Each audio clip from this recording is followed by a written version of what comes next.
Hi అండి. I'm doctor Suresh అండి, physiotherapist ధరణి హాస్పిటల్లో అండి. ఇక్కడ మాకు చక్కటి ఫిజియోథెరపీ టీం ఉందండి ఇక్కడ. అయితే ఈ మధ్య కాలంలో మా దగ్గరకు వచ్చే పేషెంట్స్లో చాలామందిని చూస్తున్నాము. మోకాల నొప్పులు, నడుము నొప్పులు, భుజాల నొప్పులతో చాలామంది వస్తున్నారు. అయితే అందులో కొందరు తెలిసి తెలియకుండా ఏం చేస్తున్నారంటే మోకాలు నొప్పులు వస్తే కొందరు మొండిగా అలాగే నడవటము, కొందరు ఏదో ఒక పసరు మందు లాంటివి ఇట్లాంటివి వేసుకుంటే గుజ్జు పెరుగుతుందన్న అపోహలో చాలామంది ఏం చేస్తున్నారంటే మన ట్రెడిషనల్ మెథడ్స్ అంటాం అనమాట. ట్రెడిషనల్ మెథడ్స్ అని చెప్పి వాటి జోలికి వెళ్తున్నారు అనమాట. వాటి వల్ల ఏమవుతుందంటే వాళ్ళకు లేనిపోని సమస్యలు రావటము, అందులో గ్యాస్ ట్రబుల్ లాంటివి, కొందరికి ఫుడ్ అరగకపోవడము, రకరకాల సమస్యలు లాంటివి అదనంగా తయారవుతున్నాయి అన్నమాట.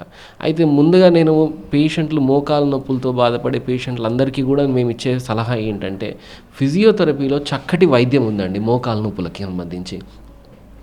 ఇక్కడ మా దగ్గర ధరణిలో మేము ముందుగా ఫిజియోథెరపీలో ఏం చేస్తామంటే మోకాలు నొప్పులతో వచ్చిన వాళ్ళు ఏ స్టేజ్లో ఉన్నారు, వాళ్ళ ఎక్స్రే ఒకటి చూసి మోకాళ్ళు ఎంత అరిగినాయి, మోకాళ్ళ అరుగుదల అనేది ఒక 4 దశల్లో ఉంటుందండి. ముందుగా స్టేజ్ 1, స్టేజ్ 2, స్టేజ్ 3, స్టేజ్ 4 అంటాము.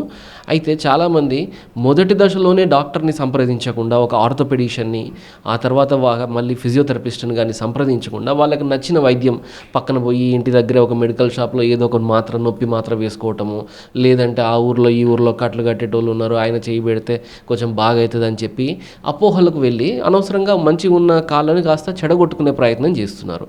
సో అటువంటి వాళ్ళంతా ఏం చేయండి అంటే ముందుగా ఒక ఆర్థోపెడిషన్ని సంప్రదించి ఒక ఎక్స్రే తీసుకుంటే ఏ దశలో ఉందని మనకు తెలుస్తుందండి. ఆ తర్వాత ఫిజియోథెరపీ కనుక మనం ముందుగా మొదలు పెట్టినట్టయితే ఎంత స్టేజ్లో అరిగిపోయింది, ఒకవేళ మోకాలు గనక మొదటి దశలో అరిగిపోయి ఉంటే ఇకపై అరగకుండా మనం దాన్ని నివారించవచ్చు అనమాట. అంటే ఉదాహరణకి స్టేజ్ 1లో ఉన్న పేషెంట్ మన దగ్గరకు వచ్చాడే అనుకోండి. స్టేజ్ 1లో ఏమవుతుంది, అప్పుడప్పుడే మోకాల అరుగుదల అనేది స్టార్ట్ అవుతుంది. మోకాల అరుగుదల అంటే మోకాల్లో మనకు ఫీమర్ అండ్ టిబియా అనే బొక్కకు మధ్యలో కొంచెం గుజ్జు లాంటి ఒక పదార్థం ఉంటుంది. అది మెల్లిమెల్లిగా అరిగిపోవడం స్టార్ట్ అవుతుంది. అది ఇకపై అరగకుండా ఉండడానికి ఎటువంటి ఎక్సర్సైజులు చేయాలి, మోకాలు అరిగితే మనకు క్వాడ్రిసెప్స్ మజిల్ ఇట్లాంటివన్నీ కూడా కొంచెం వీక్ అయిపోతూ ఉంటాయి అన్నమాట. సో ఈ muscle strengthening, quadriceps muscle strengthening కానీ, హ్యామ్స్ట్రింగ్ మజిల్ స్ట్రెంథనింగ్ కానీ ఇలాంటి చక్కటి ఫిజియోథెరపీ ఎక్సర్సైజెస్ ద్వారా మనకు మోకాలు అనేది ఇంకా ఫర్దర్గా అరగకుండా కాపాడుకోవచ్చు. ఒకవేళ 2వ దశ 3వ దశ దాటిన పేషెంట్స్ అయితే గనక, 3వ దశ కూడా దాటినటువంటి పేషెంట్స్ అయితే గనక మనకు తప్పకుండా సర్జరీకి వెళ్ళాల్సిన తప్పనిసరిగా ఉంటుందన్నమాట.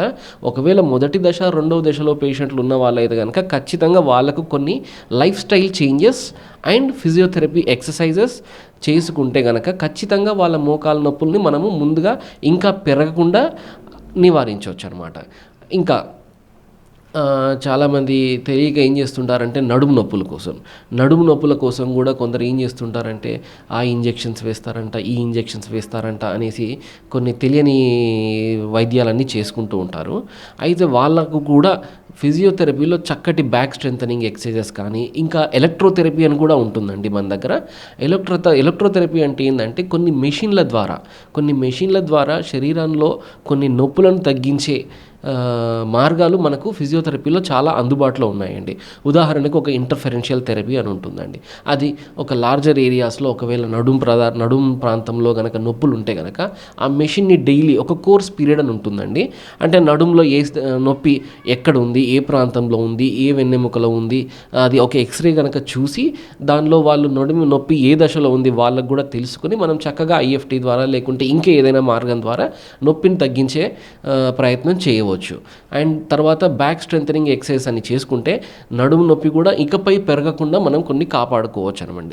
ముఖ్యంగా పేషెంట్లకు ట్రీట్మెంట్లో భాగంగా చాలామంది ట్రీట్మెంటే అనివార్యం అనుకుంటారు, కానీ కొన్ని వాళ్ళు ముందు జాగ్రత్త చర్యలు వాళ్ళ ఆరోగ్యం కొరకు పాటించినట్టయితే కనుక ఖచ్చితంగా వైద్యం అనేది అవసరం లేకుండా కూడా వాళ్ళు బాగా అవ్వచ్చండి. అంటే ముఖ్యంగా ఎట్లాంటివి ఫిజియోథెరపీ ఎక్సర్సైజెస్ రోజు ఉదయాన్నే లేచి ఏదైతే డాక్టర్ గారు చెప్పిన క్వాడ్రిసెప్స్ కానీ లేకుంటే బ్యాక్ స్ట్రెంథనింగ్ ఎక్సర్సైజెస్ కానీ ఇట్లాంటివన్నీ జాగ్రత్తగా చేసుకున్నట్టయితే కనుక వాళ్ళకు వచ్చిన మోకాలు నొప్పి కానీ నడుము నొప్పులు కానీ ఇకపై పెరగకుండా మనం కాపాడుకోవచ్చండి. Hi everybody, this is Kireeti Damaraju. Like, share and subscribe to Saira TV. Oh Sye Raa.